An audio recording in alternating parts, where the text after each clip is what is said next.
इस कार्यक्रम के पुण्यार्जक हैं श्री पार्श्वनाथ दिगंबर जैन मंदिर कमेटी, कछार गांव बड़ा, जिला कटनी, मध्य प्रदेश।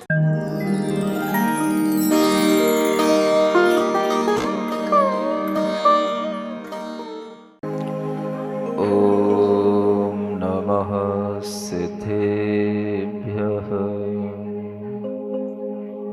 ओम नमः सिद्धेभ्यः। ओम नमः सिद्धेभ्यः।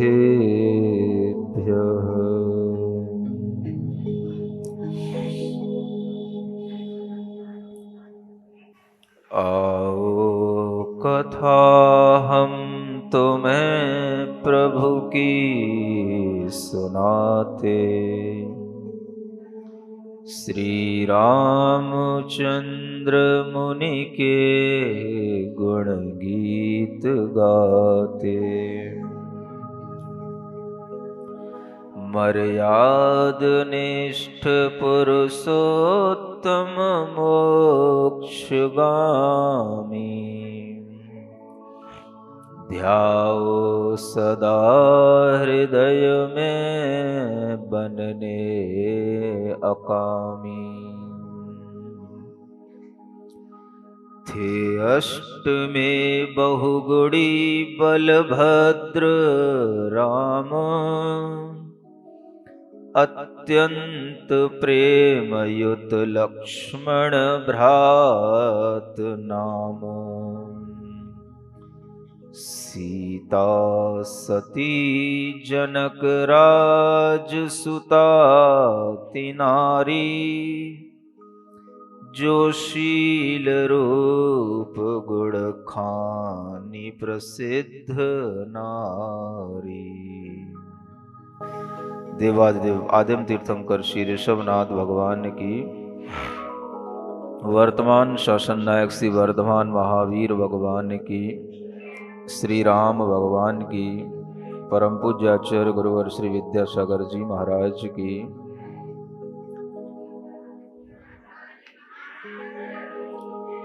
श्री राम भगवान के गुणगान गाने के लिए आप लोग उपस्थित हुए हैं, उसी को प्रारंभ करते हैं।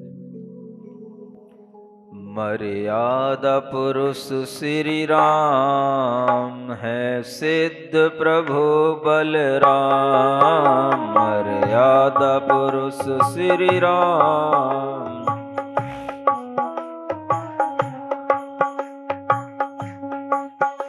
आदर्श बने जन जन के, आदर्श बने। वसुधैव कुटुंब थी जिनके, वसुधैव कुटुंब थी जिनके। जो भी ले इनका नाम, बिगड़े बनते सब काम। जो भी ले बिगड़े बनते सब काम। प्रभु श्री राम, प्रभु श्री राम, प्रभु श्री राम, प्रभु श्री राम। मर्यादा पुरुष श्री राम है, सिद्ध प्रभु बलराम। मर्यादा पुरुष श्री राम है, सिद्ध प्रभु बलराम। पितु वचन निभाने खातिर, त्यज के राजा सुख आखिर। पितु वचन निभाने खातिर, तज के राजा सुख। वन वन करते विश्राम, अन्याय अनीति न काम। वन वन करते अन्याय अनीति न काम। प्रभु श्री राम, प्रभु श्री राम, प्रभु श्री राम, प्रभु श्री राम। मर्यादा पुरुष श्री राम है सिद्ध प्रभु बलराम। मर्यादा पुरुष श्री राम।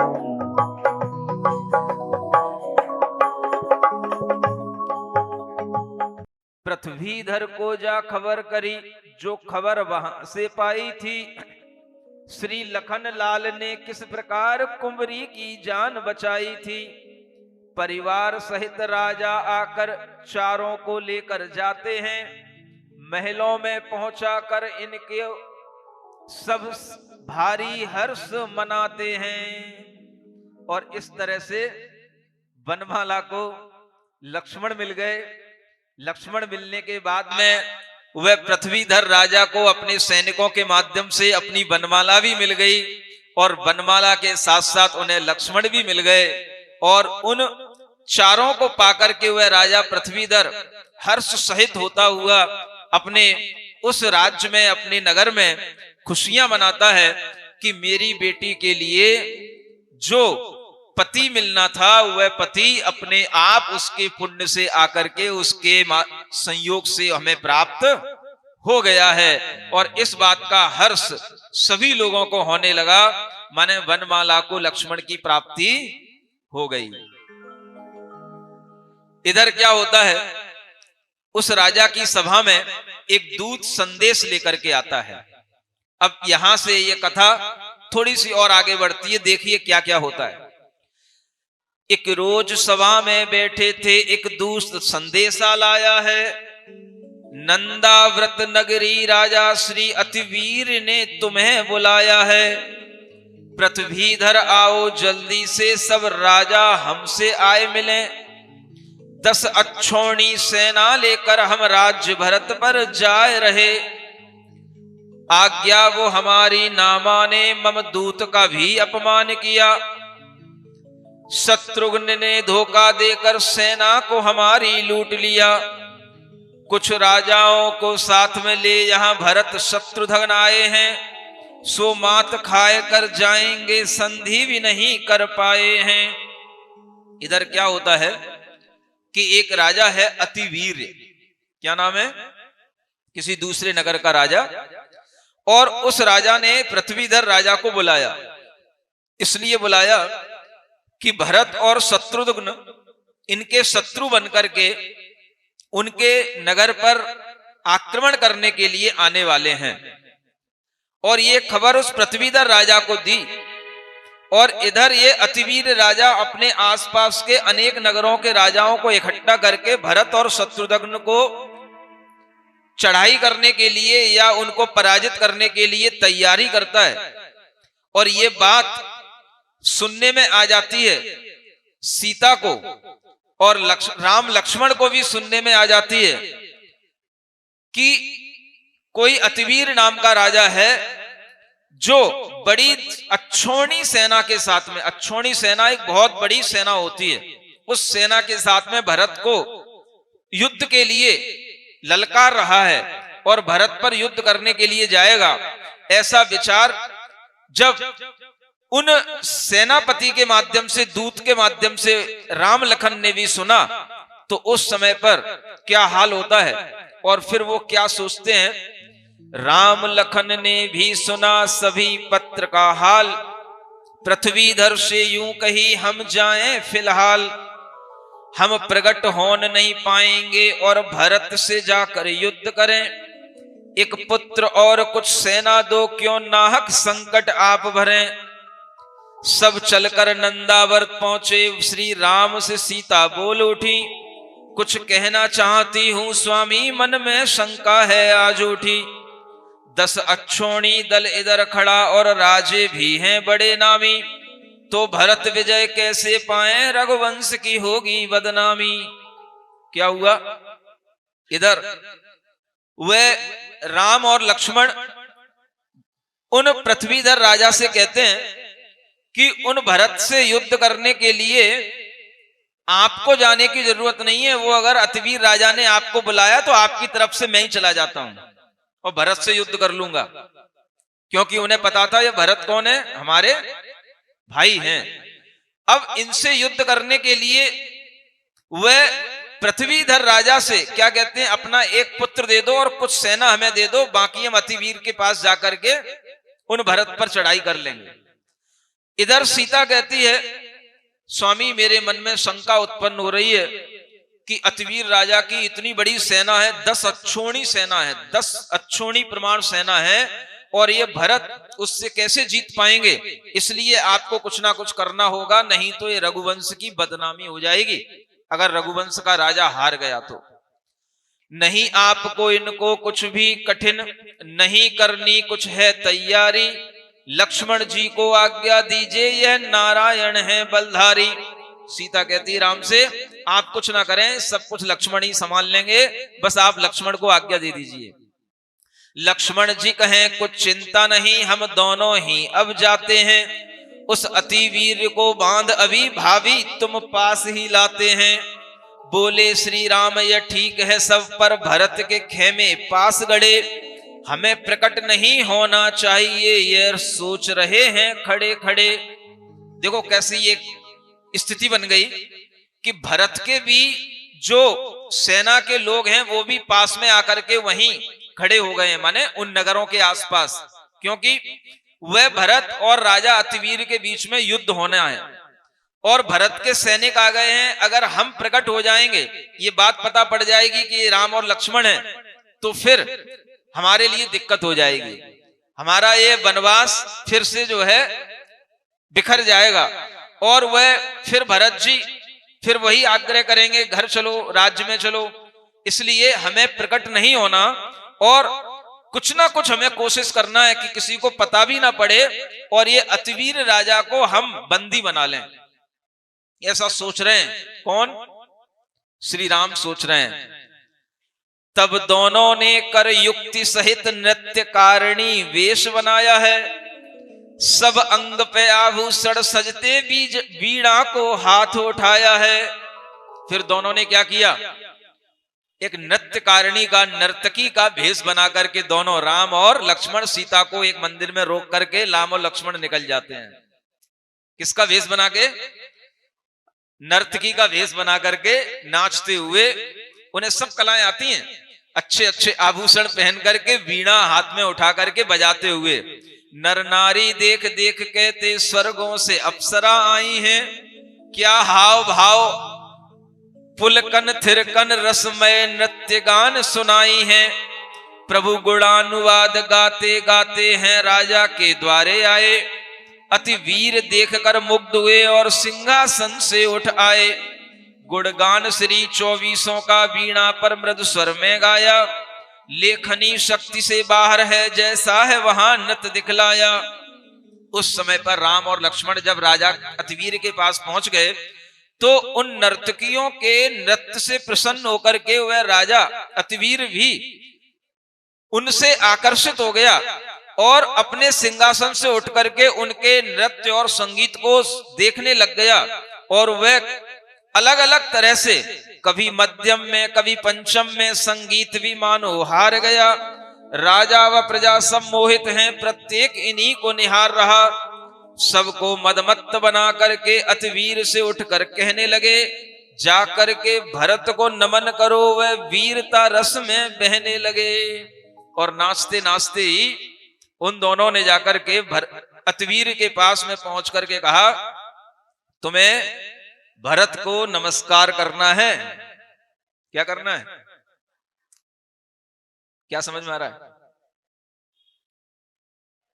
अगर नृत्य करने वाली नर्तकियां इतने बड़े राजा को चुनौती दे सकती हैं तो इसका मतलब है कि वो राजा कितना पराक्रमी होगा।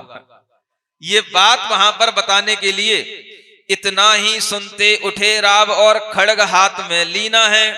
नृत्यकारिणी भी तैयार हुई, रखकर जमीन पे वीणा है और एक उछल सिंहासन पर गए केस पकड़कर बांध लिया। लेकर आए अपने दल में सीता ने उन्हें खुलवाए दिया। जैसे ही ये बात उन राजा अतिवीर से कही तो वहां पर अनेक और सैनिक खड़े थे, उन सब ने तलवारें तान ली।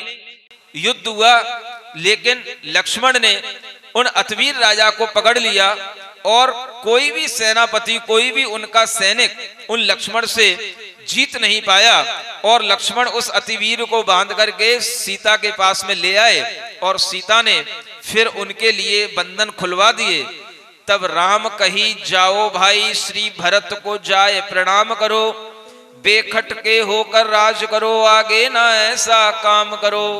उस अतिवीर को समझ में आ गया कि ये कोई बड़े प्रतापी लोग हैं, और वह अतिवीर ने आकर के जब ये महसूस किया कि हमें अब भरत को नमस्कार करने के लिए जाना पड़ेगा, तो वह सोचता है कि अब ऐसी दीनहीन जिंदगी जीने से क्या प्रयोजन है। तो देखो फिर वो क्या सोचता है, क्या करता है, क्या करेगा। जैसे बनमाला ने किया वैसा, ये स्त्रियों के काम पुरुष नहीं किया करते हैं। बोले अतिवीर हे राम सुनो, झुक कर नहीं राज चलाऊंगा। अब अतिवीर क्या कहता है राम से, वो समझ गया कि रामचंद्र जी हैं, ये लक्ष्मण हैं, इनसे जीता नहीं जा सकता। तो वो कहता है कि मैं प्रणाम तो कर लूंगा, लेकिन प्रणाम करने के बाद झुक करके दीन होकर के अगर राज्य चलाऊंगा तो ऐसे राज्य का मुझे कोई प्रयोजन नहीं है। इसलिए मेरे तो हितैषी आप बड़े, दीक्षा ले वन को जाऊंगा। कहां जाऊंगा? हाँ, जो बड़े महापुरुष होते हैं उन्हें अगर ऐसा लगता है कि मेरे इस काम से मेरा स्वाभिमान गिर रहा है, तो वह उस राज्यपाट को भी ठोकर मार करके कहां चले जाते हैं? वन में दीक्षा लेकर के आत्म कल्याण करने की ठान लेते हैं। तब पुत्र को राज सिंहासन दे, गुरु निकट जाए दीक्षाधारी। श्री भरत भी सुन वंदन आए, अतिवीर श्रेयस गाते भारी। अतिवीर पुत्र ने लक्ष्मण को निज बहन रत्न माला दीनी। श्री राम सिया सब मिलकर के तब विजय नगर की सुध लेनी। इधर भरत भी जब देखे सुने कि वह अतिवीर राजा जिस पर हम चढ़ाई करने के लिए आए थे वो तो वन में चले गए, तो वह मुनि बन गए। तो वह उन मुनि महाराज के दर्शन बंदन करने के लिए वह राजा भरत उनके पास में पहुंचते हैं। लेकिन उन राजा को ये पता नहीं पड़ा कि ये खेल कैसे बिगड़ गया और ये अतिवीर राजा को दीक्षा लेने की क्या पड़ गई। ये भरत को भी समझ में नहीं आया, शत्रुघ्न को भी समझ में नहीं आया। इतनी कलाकारी से श्री राम और लक्ष्मण ने वो खेल कर लिया और भरत की भी इज्जत बचा ली, और उधर उस अतिवीर राजा को दीक्षा के लिए वन में भेज दिया, और किसी को कोई पता नहीं कि ये खेल किसने कर दिया। सिरिजिणवाणी जग कल्याणी, जग जन मदतम मोहरी। जनमण हारी गढ़हर हारी, जम जरा भव रोग हरी। तिथ्य राणम दिव्य झुणिम जो पड़ई, सुणई मय्ये धारई। राणम सौख मणंतम धर्य, सासद मोक्ष पदम पावई। सासद मोक्ष पदम पावई।